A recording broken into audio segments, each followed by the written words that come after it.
Counselling process of NEET 2024 बच्चों, जितना important NEET 2024 के लिए प्रिपरेशन प्रोसेस था उतना ही इंपॉर्टेंट, या मुझे कहना चाहिए उससे भी ज्यादा कॉम्प्लेक्स एंड इंपॉर्टेंट है आपका काउंसलिंग प्रोसेस। अगर आपको ऐसे मार्क्स मिल रहे हैं जिनसे आपको लग रहा है इस बार सिलेक्शन आपका हो सकता है, काउंसलिंग प्रोसेस को समझना बहुत ज्यादा इंपॉर्टेंट है बच्चों।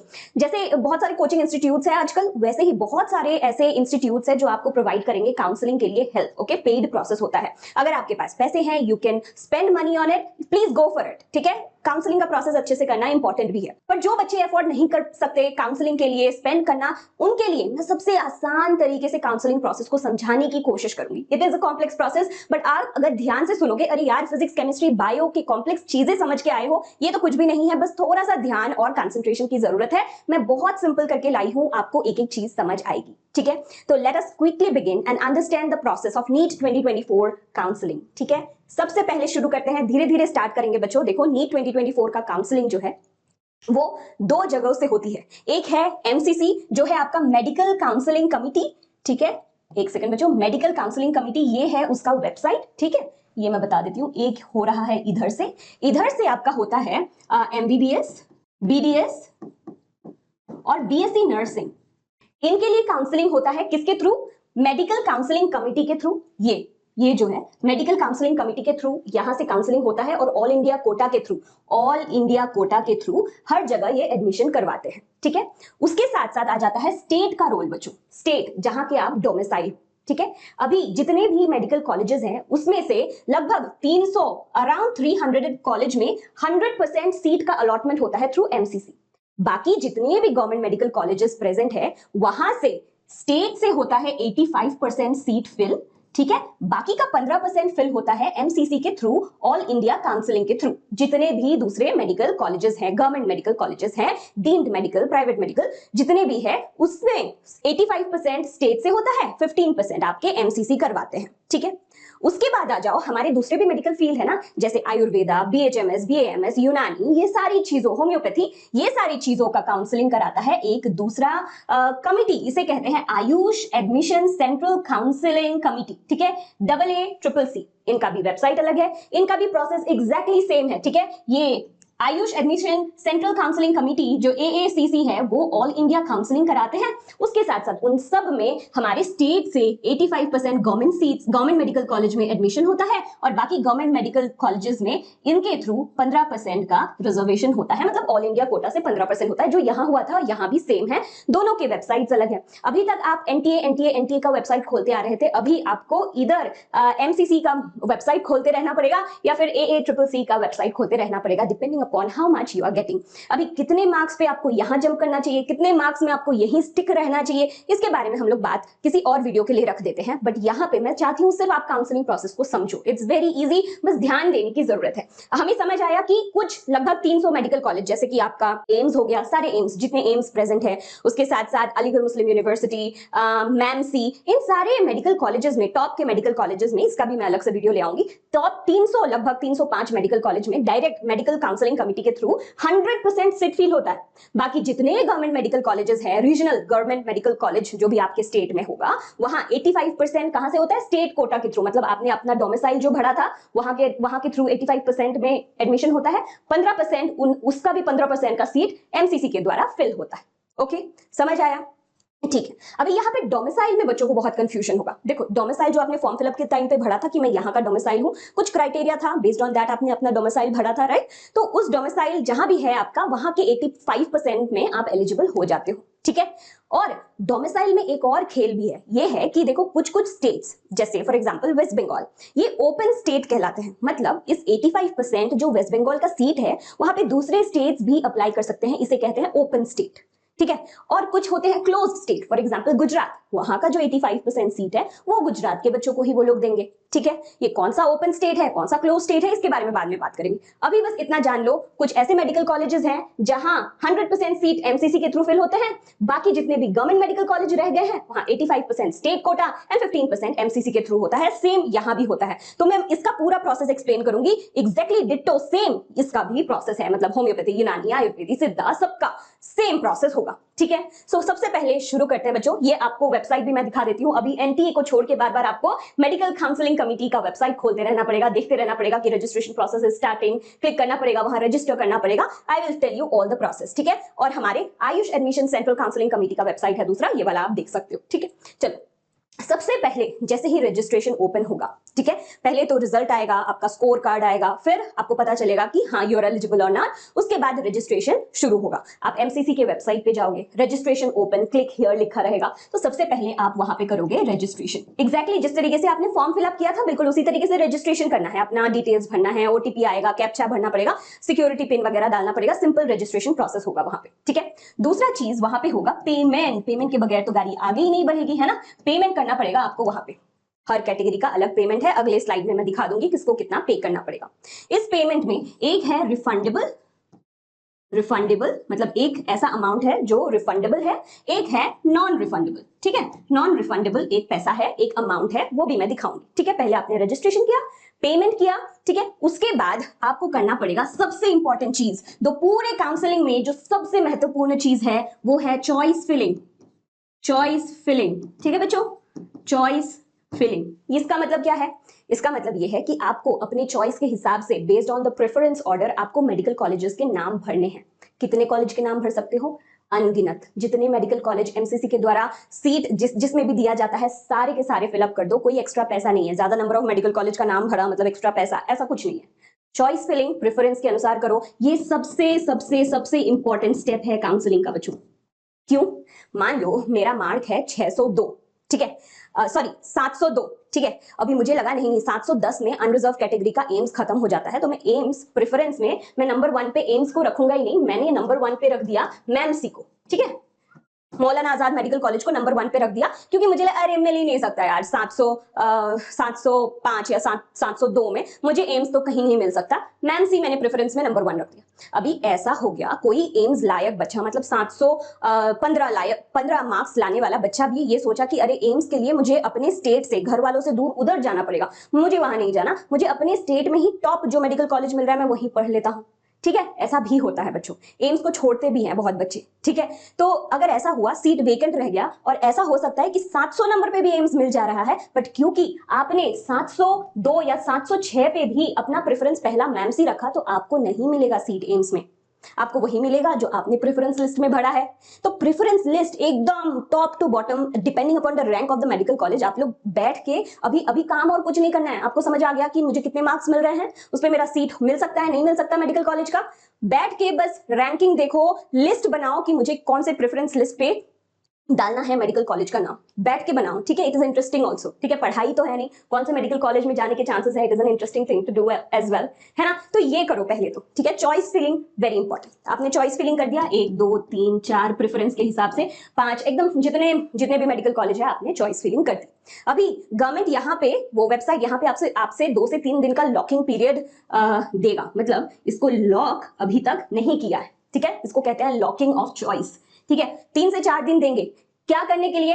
रीथिंक करने के लिए, कि दोबारा से सोचो भाई क्या इसको ऊपर नीचे करना है, क्या 3 को 2 पे लाना है, 2 को 4 पे लाना है, कुछ करना है, कुछ भी करना है।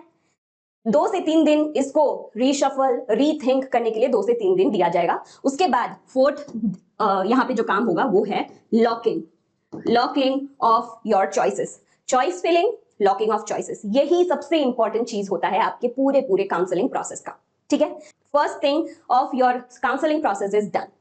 सेकेंड, अभी देखते हैं हम लोग कितना पैसा देना है। तो जो भी बच्चा फाइनेंशियली थोड़ा वीकर बैकग्राउंड से है, तो अभी से आप लोग पैसों के अरेंजमेंट वगैरह कर सकते हो। बहुत ज्यादा तो नहीं है, बट फिर भी ये भी बहुत ज्यादा है बहुत बच्चों के लिए, ठीक है। तो सबसे पहले नॉन रिफंडेबल पैसों के बारे में बात करते हैं, जो पैसा वापस आपको नहीं मिलेगा, ठीक है। अगर आप अनरिजर्व कैटेगरी का बच्चा हो और आप ऑल इंडिया काउंसलिंग एमसीसी के काउंसलिंग में रजिस्ट्रेशन कर रहे हो, तो आपको 1000 रुपए देने पड़ेंगे, ठीक है। और अगर डीम्ड, जो लास्ट में सिर्फ प्राइवेट मेडिकल कॉलेजेस का ही फॉर्म फिलअप का प्रोसेस आता है, वहां पे आपको 5000 रुपए देने पड़ेंगे, ठीक है। नॉन रिफंडेबल है, ठीक है। और रिफंडेबल आपको ऑल इंडिया काउंसलिंग का 10,000 रुपए देना पड़ेगा बच्चों, ठीक है। और डीम्ड का जो प्राइवेट है लगभग 2 लाख रुपए देने पड़ेंगे, ये रिफंडेबल है, ठीक है। उसके बाद SC ST OBC बाकी सारे कैटेगरी का ऑल इंडिया 15% काउंसलिंग के लिए 500 रुपए, और यहाँ पे सेम 5000 रुपए अगर आप डीम्ड यूनिवर्सिटी के अंदर काउंसलिंग करा रहे हो, ठीक है। और यहाँ पे आपका आ गया 5000 और 20000, ठीक है। तो लगभग कितने हो गए, यहाँ पे आपका हो गया था 6000 और 10000, 16000, 2,16,000, ओके, अनरिजर्व कैटेगरी के लिए टोटल। और SC ST और बाकी के लिए यहाँ पे आपका हो गया 5000, 1000, 1500, 21,500 लगभग पैसे आपको जमा करने पड़ेंगे ड्यूरिंग द रजिस्ट्रेशन प्रोसेस। एक पार्ट आपका हो गया रिफंड, नॉन रिफंडेबल, एक आपका मोटा मोटी बड़ा अमाउंट हो गया रिफंडेबल। अभी ये जो रिफंडेबल अमाउंट है बच्चा, वो भी एक टाइम पे आके नॉन रिफंडेबल हो जाता है अंडर सर्टेन सर्कमस्टेंसेस। तो ये चीज ध्यान से, एकदम ध्यान से करना, क्योंकि ये प्रोसेस बड़ा ही जटिल लगता है बच्चों को। सिंपल सी चीज है, बट ऐसे ऐसे क्राइटेरियाज हैं कि आपको ये नॉन रिफंडेबल पैसा भी नॉन रिफंडेबल हो जाएगा अगर आप उसे सही से नहीं मानते हो। ध्यान से देखना, ध्यान से देखना प्रोसेस, बहुत कुछ लिखा हुआ है इसमें, बट मैं सब कुछ इसमें कॉन्साइज करके छोटे से एक ही स्लाइड में आपको समझाने की कोशिश करूंगी। सबसे पहले आपका होता है ऑल इंडिया काउंसलिंग। क्या होता है? ऑल इंडिया काउंसलिंग, जो आपका MCC कंडक्ट कराता है। पहला राउंड R1, राउंड 1, ठीक है। उसमें मानो आपको सीट नहीं मिला, आपने पैसे दिए, रजिस्टर किया, पर राउंड 1 में आपको कोई सीट ही नहीं मिला मेडिकल कॉलेज का, तो अगर नो सीट तो आप सीधा सीधी राउंड 2 के लिए क्वालिफाई हो जाते हो, ठीक है। कोई एक्स्ट्रा पैसा नहीं देना है, आपको सीट ही नहीं मिला, है ना। दूसरी चीज हो सकती है कि राउंड 1 में ही जो भी आपका प्रेफर्ड कॉलेज था, आपको वो प्रेफर्ड कॉलेज मिल गया, फिर तो बल्ले बल्ले, है ना। प्रेफर्ड कॉलेज मिल गया तो गुड, ठीक है, मिल गया। उसके बाद प्रॉब्लम आती है अगर नॉट प्रेफर्ड कॉलेज या नॉन प्रेफर्ड कॉलेज में आपको एडमिशन मिल गया है, सीट मिल गया है, सॉरी सीट मिल गया है, पर आपको पसंद नहीं है वो कॉलेज, तो आप क्या कर सकते हो? एक तो आप उस कॉलेज को छोड़ सकते हो, बिल्कुल, आपने उसको, आप कॉलेज में गए ही नहीं, कुछ एडमिशन लिया ही नहीं, सीट मिला था but you didn't show up, आपने एडमिशन ही नहीं लिया, नो प्रॉब्लम, ठीक है। आप सीधा सीधी राउंड 2 के लिए क्वालिफाई हो जाते हो, ठीक है। दिस इज राउंड 2, इसके बारे में बात करें। बट आपको नॉट प्रिफर्ड कॉलेज मिला, बट आपने उस कॉलेज को ले लिया, you took it, okay, you take that college. But उस कॉलेज में लेने के बाद एक कंडीशन आप रख सकते हो, आप जब ओरिजिनल डॉक्यूमेंट्स वगैरह सबमिट करने जाओगे एडमिशन के दौरान, तो आपको करना पड़ेगा अपग्रेडेशन। आप अपग्रेडेशन, एक सर्टिफिकेट होता है जिसमें आपको बोलना पड़ेगा कि मुझे ये अपग्रेडेशन फॉर्म फिलअप करना है सर। तो उससे क्या होगा? उससे उस कॉलेज को या फिर पूरे काउंसलिंग कमेटी को ये समझ में आएगा कि ये बच्चा ने ये सीट तो लेके रखा है, बट नेक्स्ट काउंसलिंग राउंड के लिए भी ये क्वालिफाई होगा, इसको हम लोग नेक्स्ट काउंसलिंग राउंड में भी रखेंगे, वहां पे इसको अगर कोई बेटर कॉलेज मिल गया, इसे हम लोग वो बेटर कॉलेज दे देंगे, जो ओरिजिनल डॉक्यूमेंट्स हम लोगों ने रखा था वो वापस कर देंगे और उसे वो नया कॉलेज मिल जाएगा। तो पहले राउंड में जो भी कॉलेज मिले, मैं तो कहती हूँ ले लो, क्योंकि without any loss you can get a preferred college round 2 में। तो इस राउंड को, क्योंकि यहाँ पे कोई आपका पैसा नहीं काटा जाता, फ्रीली आप दूसरे राउंड में मूव कर सकते हो, इस राउंड को कहते हैं फ्री एग्जिट राउंड। इसे क्या कहते हैं? Free exit round. यहां से आप फ्रीली एग्जिट कर सकते हो, सीट आप चाहे ना लो, अगर आप ले भी लेते हो, अपग्रेडेशन फॉर्म फिलअप करो, आप नेक्स्ट राउंड के लिए वैसे भी क्वालिफाई हो जाते हो। But all India counselling round 1 के बाद राउंड 2 नहीं होता। राउंड 1 के बाद स्टेट का काउंसलिंग होता है। मैंने यहाँ पे just for your understanding Gujarat का मैप बना दिया है। मान लो ये गुजरात का स्टेट काउंसलिंग है, आप एक बच्चा हो, डोमिसाइल हो गुजरात का, तो आपको क्या करना पड़ेगा? फिर से रजिस्ट्रेशन करना पड़ेगा गुजरात के मेडिकल कमिटी के, जो काउंसलिंग कमिटी का जो वेबसाइट है, उस वेबसाइट पे जाना पड़ेगा, फिर से रजिस्ट्रेशन करना पड़ेगा, फिर से चॉइस फिलिंग करना पड़ेगा। जो भी प्रोसेस हम लोगों ने किया था, हम लोगों ने जो प्रोसेस किया था, ये पहले आप रजिस्ट्रेशन करोगे उस स्टेट में, वहां जाके पेमेंट करोगे, चॉइस फिलिंग करोगे, लॉकिंग करोगे, ठीक है। ये दोबारा से आप करोगे किसके लिए?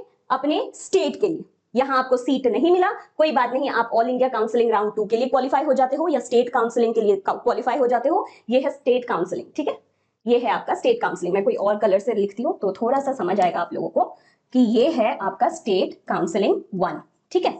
यहाँ पे आपको सीट नहीं मिला, आपकी कोई गलती नहीं है, आप हो जाते हो qualify for the second round, ठीक है, स्टेट काउंसलिंग का भी और ऑल इंडिया काउंसलिंग के लिए भी, ठीक है। आपको प्रिफर्ड कॉलेज अगर स्टेट काउंसलिंग में मिल गया फिर तो बल्ले बल्ले, कोई बात नहीं।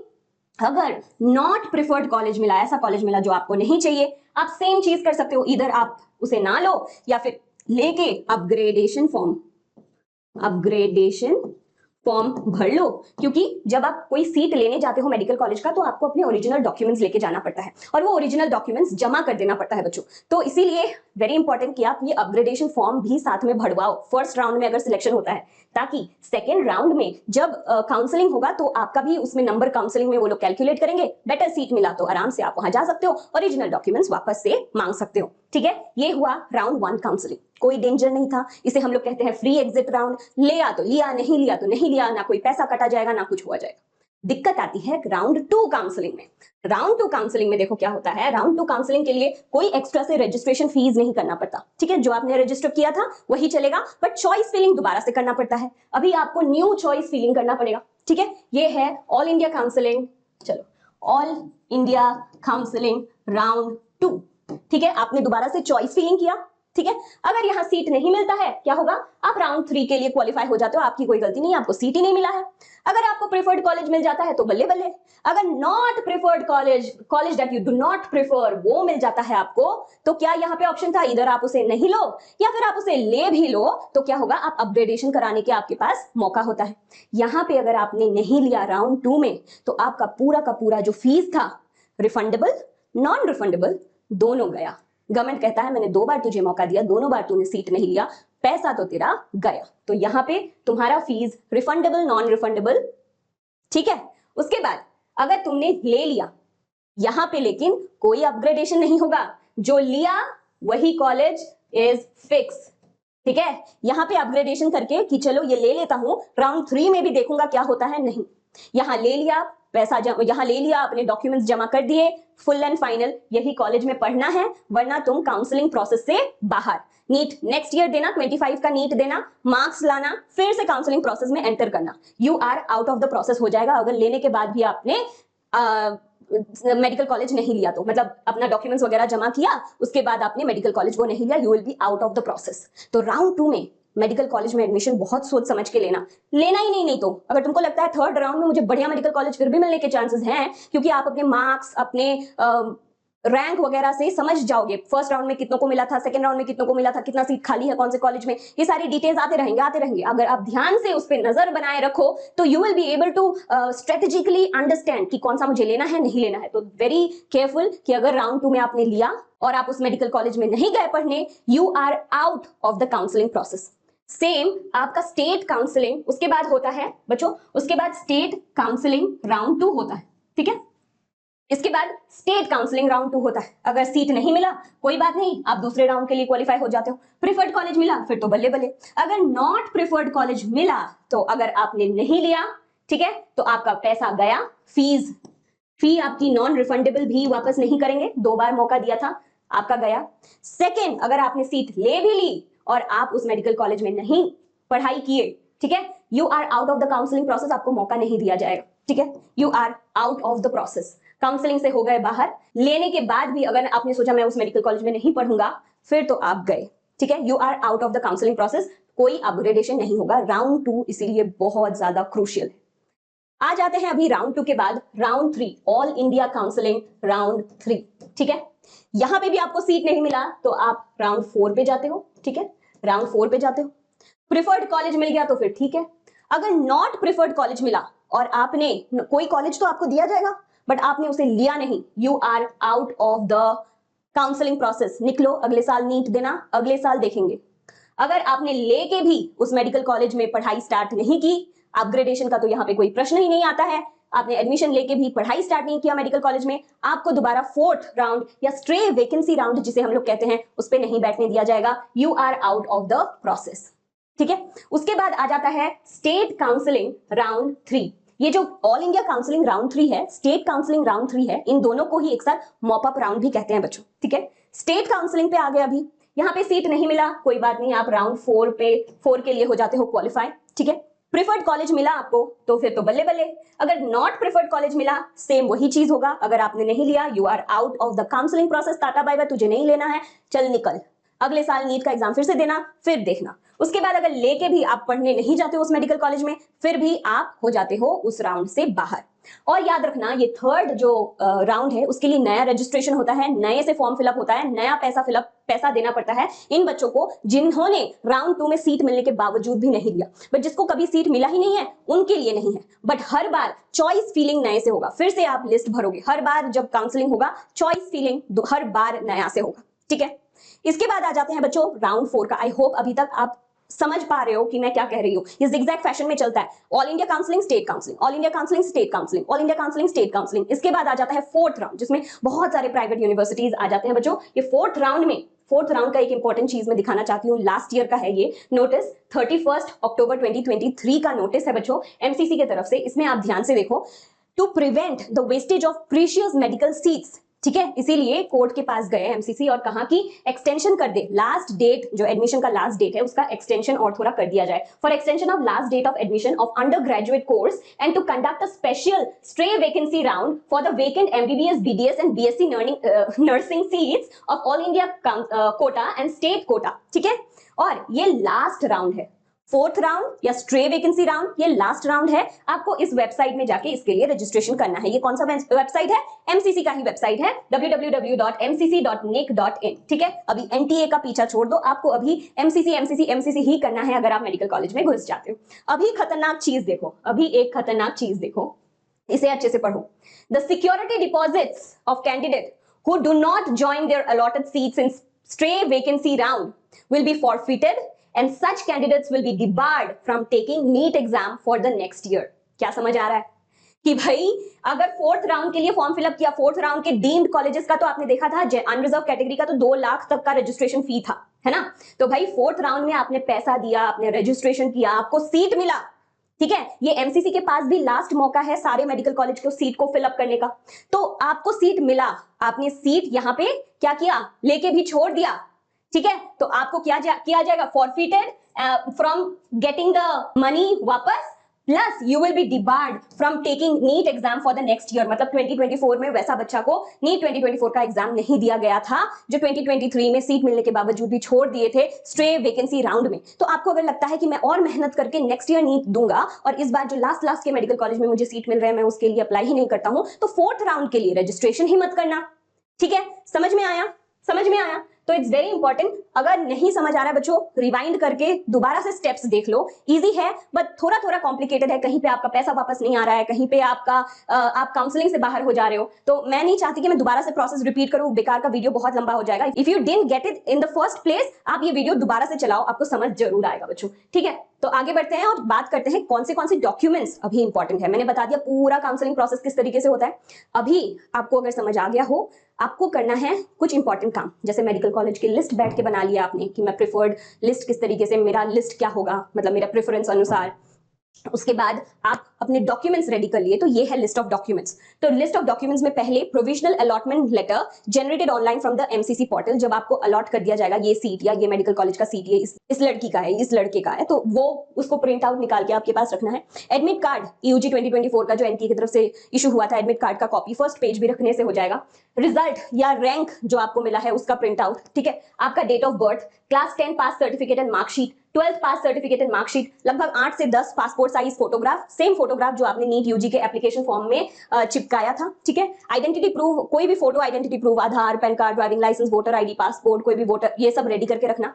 Medical fitness certificate issued by the registered medical practitioner, ध्यान रखना अगर आपको कोई डिसेबिलिटी भी हो तो जो ये एनेक्चर में मेंशन रहेगा वैसे ही मेडिकल प्रैक्टिशनर से आपको प्रेस्क्राइब्ड फॉर्मेट में वो फिटनेस सर्टिफिकेट बनवा के ले जाना पड़ेगा। ट्रांसफर सर्टिफिकेट जो भी आप कॉलेज में पहले पढ़े थे, स्कूल में पहले पढ़े थे लास्ट स्टडीड इंस्टीट्यूशन से। Disability certificate issued from a duly constituted and authorised medical board, ध्यान रखना ऐसे वैसे जगह से डिसेबिलिटी का सर्टिफिकेट बना के ले जाओगे तो नहीं होगा। और category certificate, proper category certificate, इसके लिए बहुत बच्चे लास्ट में मार खा जाते हैं और बहुत बच्चे रोते हैं लास्ट में आके, क्योंकि कैटेगरी सर्टिफिकेट प्रॉपरली अगर सेंट्रल के हिसाब से आपने बना नहीं रखा है और आप एडमिशन लेने चले गए, वहां पे मान लो आपका एससी कैटेगरी हो आप, ठीक है, और आप एडमिशन लेने चले गए और वहां पे आपका कैटेगरी सर्टिफिकेट प्रॉपर नहीं हुआ तो आपको अनरिजर्व्ड मान लिया जाएगा, वहां पे। तो अनरिजर्व्ड के अंदर, तो अनरिजर्व्ड के हिसाब से तो वो कॉलेज आपको मिलना ही नहीं था, आपको कैटेगरी के हिसाब से वहां पे मिला, तो you will not get the college. और उससे भी दर्दनाक चीज ये है, मान लो ये हरकत आपके साथ हो गया राउंड 2 में, ठीक है। तो राउंड 3 में आपको अनरिजर्व्ड कैटेगरी माना जाएगा। Can you imagine that? क्या पता आपको सीट ही ना मिले इस कारण, है ना। तो भाई ये बहुत ज्यादा जरूरी है, जो भी कैटेगरी से आप बिलोंग करते हो उसका प्रॉपर कैटेगरी सर्टिफिकेट या non creamy layer certificate ready करके रखना बच्चों, ठीक है। ये था the entire process of how the counselling works. ये काउंसलिंग का जाल किस तरीके से चलता है, और ये बहुत लंबा चलता है। जैसे मैंने 4th राउंड का आपका नोटिस दिखाया था अक्टूबर का, तो ये नवंबर तक पूरा प्रोसेस चलता रहता है बच्चों, ठीक है। आप चाहो तो मैं हट जाती हूँ, इसका स्क्रीनशॉट आप ले सकते हो if you want, but it's not any rocket science. समझना है तो आप अच्छे से समझ सकते हो। बहुत सारा पैसा किसी जगह पे ना देके ये काउंसलिंग प्रोसेस को खुद आप अपने अंडरस्टैंडिंग के थ्रू आगे बढ़ सकते हो काउंसलिंग प्रोसेस में। So I hope this video was helpful बच्चों। This was all about the NEET counseling। आपको कुछ और जानकारी चाहिए, कुछ और डिटेल चाहिए about anything related to NEET 24 या 25, you will find it on our channel। So make sure you subscribe to our channel। और हम लोग बहुत ही जल्द NEET 25 का भी प्रिपरेशन जोरों शोरों से शुरू करने वाले हैं बच्चों। All the best, bye bye।